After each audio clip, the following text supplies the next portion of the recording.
Well, Happy New Year, everybody. I hope your year is starting off a little less eventful than mine and my wife's. I'll tell you about that in a minute as we shave. Hello, everybody. It's 2023. I'm filming this a little bit later in the day. As you can tell, the light is slightly more dim, and there's a reason for that. And yeah, so let's just shave. I need to go to work soon, and I didn't shave yesterday. This is the first time I've showered since last year. Yeah, I know. The joke. I haven't seen you since last year. Anyway, so I'm going to shave today with Grandpa Grungy, the 1960 fat boy that started my safety razor craze, and Barbasol, because you can't get more classic than that combination. Me, you, and you. All right, taking it on the road. Anyway, so let's start shaving. I took a shower, did my hair. I'm going to put some hot water on my face. I'm very tired. And yeah, but we're all home. Everybody's home. But let me tell you what happened. So, had our big Beetle Bash gig party on New Year's Eve. That went well. We sold out the joint. I think there were like 65. It's a small venue. It's a deli, for goodness sake. So we sold it out. 65 people, I think. Had the hors d'oeuvres and the food and the champagne and the whatever, and I wasn't really feeling like I wasn't in a party mood. Oh, I got a feather blade in here, by the way. This isn't going to be about shaving today. This is just me shaving as I chat. And I got it on 6. So, Grandpa Grungy, let's go. Oh, Grandpa, I got a lot more razors now than just you, but you're my sentimental favorite. That's right.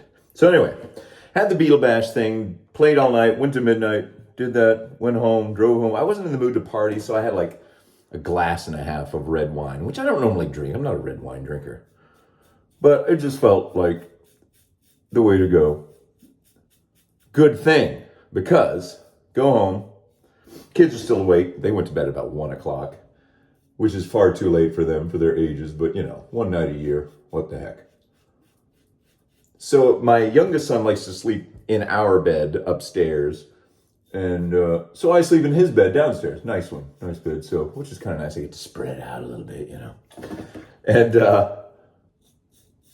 I get woken up at about 4 a.m., 4:30. It's my wife. My wife is in terrible pain. Shooting back pain, abdominal pain. She doesn't know what it is. She's been up for all night. She has not been able to go back to sleep. She's been upstairs, so I've been just snoozing away. And she's lactose intolerant, so she's had stomach pains before from that kind of stuff.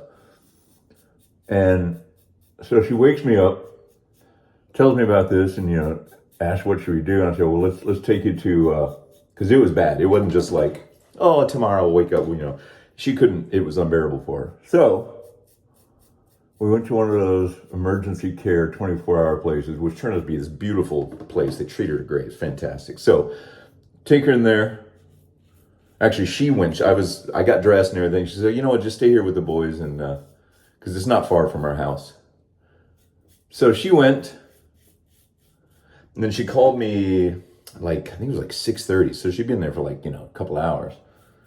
And they did a CT scan on her, and her gallbladder was hugely inflamed, and it was ready to be taken out. It was a gallbladder attack, and I don't know. I've never had that.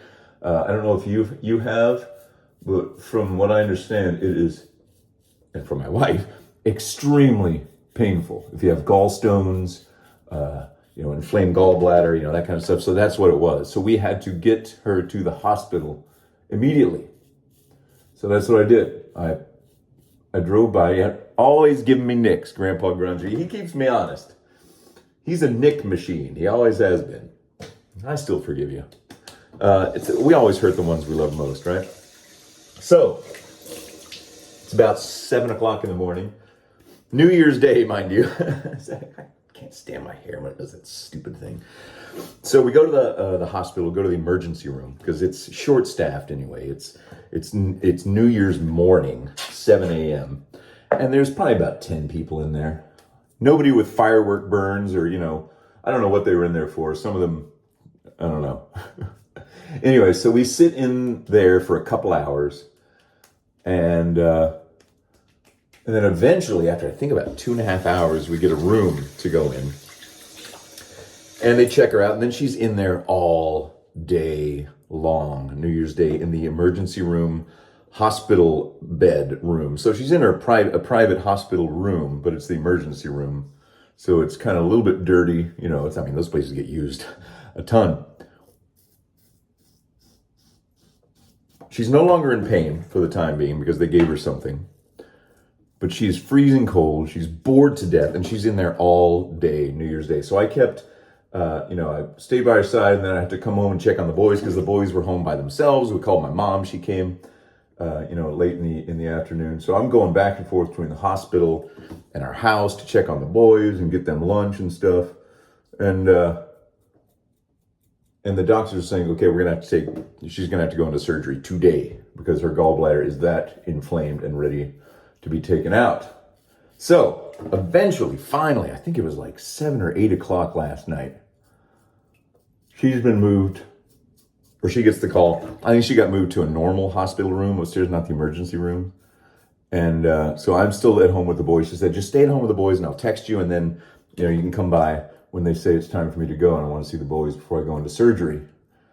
And they kind of freaked her out because they said, hey, who should we call for a do not resuscitate order? Like if something goes wrong. And she's like, don't ask me that. Anyway, bedside manner wasn't that great. But anyway, so she goes into surgery last night about 8 o'clock. And my mom was here at that time, so that was great. So the boys stayed home with my mom. I went up to the hospital and just waited for almost 2 hours, I think. And then I got a call from the nurse saying, okay, you can go up to her room. She's out of surgery. And it was successful. They took out her gallbladder. Surgery was great. They checked her appendix because they were worried about it, but it seems to be okay. But then she, when I saw her, when they wheeled her into the room, she was out of it and groggy, and they'd given her, whatever, anesthetic and stuff. So she barely even knew I was there. She said she did remember me being there, but so at about 11 o'clock last night, after this day-long ordeal that she had not slept since New Year's Eve. She had not eaten all day because once you get in there and you got gallbladder, you got to, have surgery, you can't eat. So she's starving. Anyway, you know how it is. If you've ever been in those kind of situations, it's no fun. But she did the surgery. She got a good night's sleep. She woke up. She had some pudding. She had some applesauce. She said it was fantastic. And I went and saw her this morning, brought the kids, brought my mom.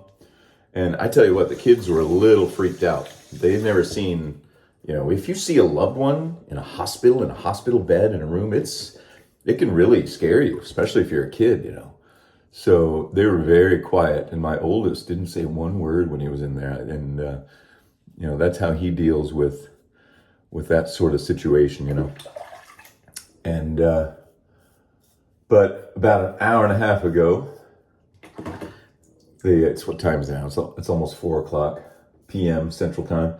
And they said, okay, she's going to be discharged. So right after work, I went up and I sat in a room for a little while, and the surgeon came in and checked on her and told her what all to do and what it's going to be like for the recovery. And the surgeon, when my wife was complaining of pain, she had, pain from the surgical incision, she said, well, the surgeon said, yeah, well, you have 4 stab wounds in your abdomen, which is the equivalent of what, she had done. So she had, I guess, whatever the procedure is for sending the scope down and whatever tools, they cut 4 incisions. So that was a weird way to put it, but also very fitting to give you an idea of what that would feel like. I've never been stabbed before, but I can imagine getting stabbed 4 times in the abdomen would make you very tender. So that's what my wife is feeling right now. So she's taking ibuprofen and Tylenol and stuff, and I'll pick up a prescription for whatever else they prescribed. But she's now home. She's downstairs on the couch, resting as comfortably as she can. She's still in a lot of discomfort from those incisions and soreness just in general inside her body. But she's doing fine, and she's going to be fine. The gallbladder procedure is a very routine procedure. But man, what a way to kick off the year. That's either an omen for, oh boy, it's going to be a rough ride, or it's all downhill from here. It's going to be smooth sailing. So Anyway, but as I always say, like in the car, when I had the car accident the other day, if it had to happen, at least it happened at that time, because it happened after, New Year's Eve. So the kids and she got to celebrate New Year's Eve, and I did my gig, which if I had been able to go to that gig, I don't think it wouldn't have, because there's only the three of us that were performing, then, and it wouldn't have worked out very well. And it was a big gig. And the kids got to have their thing, and my mom couldn't have come if it had been earlier, but so it worked out. So everything's fine. We're all fine. I'm sure she's tired. I'm sure she's gonna sleep. Luckily, the kids and she has another week off before they got to go back to school and work and stuff. And so that's the beginning of 2023, folks. I hope it's been better for you. I hope you didn't have too much of a hangover. And I'm also so glad that I didn't drink anything New Year's Eve. Can you imagine if I had been like, first of all, I'm too old to party hardy anymore. But if I had been, and then I got woken up at 4 a.m. and had to deal with that entire day, from 6:37 in the morning until 11 o'clock at night in hospital waiting with a hangover, that would have stunk. So I think the big guy was looking out for me. He's like, you know what? Anyway. So that's the story, Morning Glory. I got to shave. I just did shave. You just watched me shave. So I got to go to work and take care of the wife. And hopefully the kids will pitch in, They're little. I mean, they're not real little, but they're not mature yet. Mature enough to really do a good job of taking care of anything except complaining about getting the iPad when it's time to go to bed. All right. Cremo, just because I got to get this done and I love it. And it's good to have, it's like comfort food, Like when you've been doing something that's out of your routine and you get kind of thrown off balance, it's nice to reconnect with your routine. And that's part of my routine. So anyway, that's it. Happy New Year, everybody. I'm tired. I got a bit of a headache myself, but I'm fine. And my wife's going to be fine. So that's it. That's my story, and I'm sticking to it. And all right, take care of yourselves, everybody. And whatever the next thing I do on Friday to shave, hopefully it'll be so much more fun. We'll see. Give me some suggestions, won't you? Happy New Year, everybody. See you soon.